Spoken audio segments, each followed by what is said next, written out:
Pennywise is inspired by true crimes. A man named John Wayne Gacy, who was a notorious serial killer and sex offender who often dressed as a clown.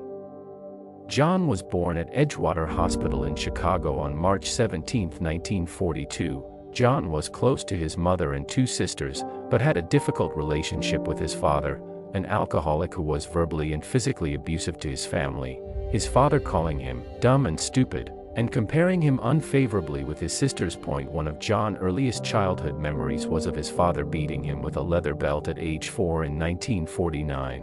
John's father whipped him with a razor strop after he and another boy were caught sexually fondling a young girl. The same year, a family friend began to occasionally molest John. John never told his father, afraid that his father would blame him. Despite their challenging relationship, John loved his father, but felt he was never good enough in his father's eyes. John was an overweight child. Because of a heart condition, he was told to avoid sports. During the 4th grade, John began to experience blackouts. He was hospitalized on occasion. John later estimated that between the ages of 14 and 18, he had spent almost a year in hospital. His father openly accused John of faking as he lay in a hospital bed. In 1960, at age 18, John became involved in politics, working as an assistant for a local Democratic Party candidate. This led to more criticism from his father, who called him a patsy. John worked in a lot of different places such as mortuary attendant, ambulance services. In 1964, John got married to Marlyn Myers. Marlyn's father purchased 3 KFC restaurants in Waterloo. The couple moved there so John could manage the restaurants, with the understanding that they would move into Marlyn's parents' former home. John opened a club in his basement where his employees could drink alcohol and play pool. Although John employed teenagers of both sexes, he socialized only with the young men. John advances them alcohol before he made sexual advances. If they rebuffed him, he would claim his advances were jokes. John's wife gave birth to a son in February 1966 and a daughter in March 1967. John later described this period of his life as perfect. He had finally earned his father's approval. When John's parents visited in July 1966, his father privately apologized for the abuse he had inflicted before happily saying, "Son, I was wrong about you," as he shook John's hand. In August 1967, John sexually assaulted 15-year-old Donald Voorhees. John lured Voorhees to his house with the promise of showing him heterosexual films regularly played at Gacy events. John plied Voorhees with alcohol, then persuaded him to engage in mutual oral sex, adding, "You have to have sex with a man before you start having sex with women." In March 1968, Voorhees told his father that John had sexually assaulted him. He immediately informed the police, who arrested John and charged him the attempted assault of 16-year-old. John denied the charges and demanded to take a polygraph test. The results of these tests were indicative of deception. On August 30, 1968, John promised one of his employees, 18-year-old Russell, $300 if he physically assaulted Voorhees in an effort to discourage the boy from testifying in court. Russell lured Voorhees to an isolated country park, sprayed in his eyes, then beat him. Voorhees escaped and reported the assault to police, identifying Russell as his attacker. They arrested him the following day.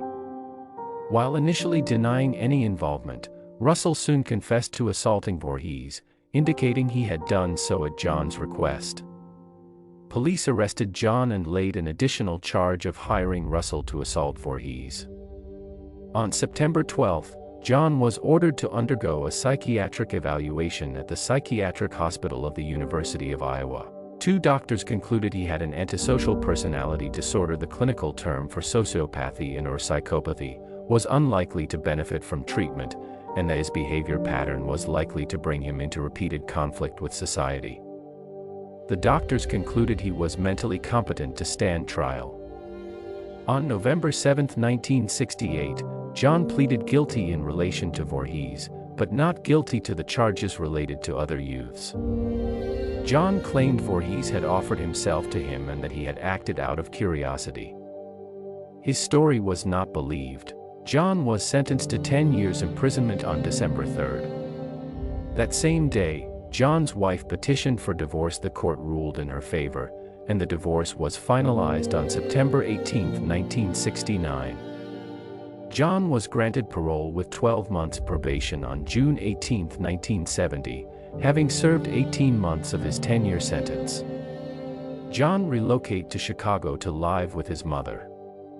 On February 12, 1971, John was charged with sexually assaulting a teenage boy who claimed that he had lured him into his car at Chicago's Greyhound bus terminal and driven him to his home, where he had attempted to force the boy into sex. The court dismissed this complaint when the boy failed to appear. John's parole ended on October 18, 1971. John married another woman named Carol Hoff on July 1, 1972. In October 1975, after a heated argument, Carol asked John for a divorce. He agreed, although by mutual consent. John was having membership in a local moose club. John became aware of a Jolly Joker clown club, whose members regularly performed at fundraising events and parades in addition to voluntarily entertaining hospitalized children. In late 1975, John joined the clown club and created his own characters, Pogo the Clown and Patches the Clown. He described Pogo as a happy clown, and Patches was a more serious character. He performed as both Pogo and Patches at numerous local parties, political functions, charitable events, and children's hospitals. John's voluntary public service as a clown throughout the years of his murders led to him being known as the Killer Clown. John murdered at least 33 young men and boys, 26 of whom he buried in his house. Inside John's home, his usual modus operandi was to ply a youth with drink, drugs, or generally gain his trust. He would then produce a pair of handcuffs to show a magic trick, sometimes as part of a clowning routine. He typically cuffed his own hands behind his back, then surreptitiously released himself with a hidden key. He then offered to show his intended victim the trick. With his victim restrained, John proceeded with rape and torture. John inflicted acts of torture including burning with cigars, making them a horse as he sat on their back and pulled on makeshift reins around their necks. He also taunted many victims throughout their abuse and was known to have partly drowned several in the bathtub. John usually stored the victims' corpses under his bed for up to 24 hours before burying them. Only 28 of John's victims have been conclusively identified. The youngest were Samuel Stapleton and Michael Marino, both 14. The eldest were Francis Alexander and Russell Nelson, both 21. On the morning of May 9, 1994, John was transferred to Statesville Correctional Center to be executed. That afternoon, he was allowed a private picnic on the prison grounds with his family. For his last meal, John ordered a bucket of KFC. In the hours leading up to John's execution, a crowd estimated at over 1,000 gathered outside the correctional center. Majority were in favor of the execution, although a small number of anti-death penalty protesters were present. His final statement to his lawyer before his execution was that killing him would not compensate for the loss of others, and that the state was murdering him. His final spoken words were reported to be, "Kiss my ass." John's death was confirmed at 12:58 a.m. on May 10, 1994.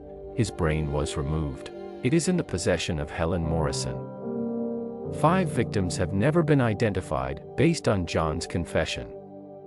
Video comes to an end.